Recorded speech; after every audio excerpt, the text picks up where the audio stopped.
A top government panel has suggested that the second COVID wave in India could peak later this week by the 7th of May.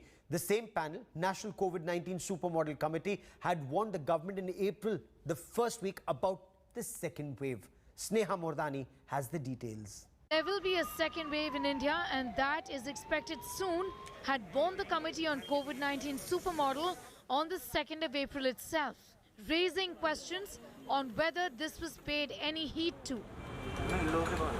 Scientists who made this prediction, however, say that they did not expect the second wave to be so ferocious. Somewhat optimistic estimates for the peak, which have since proven to be incorrect. We thought the second wave would peak out at around between 1 to 1.2 lakhs at the daily maximum. As it turned out, the disease became far more contagious during the month of April.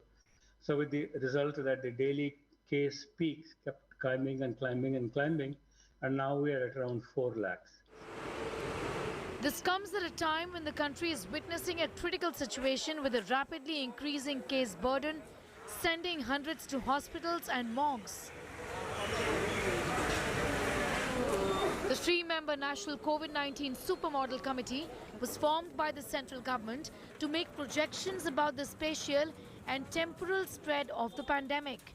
They suggest that different states are peaking at different times, but the nationwide peak is expected as early as the 7th of May. The pandemic basically started in the state of Maharashtra. So Maharashtra is already in a decline.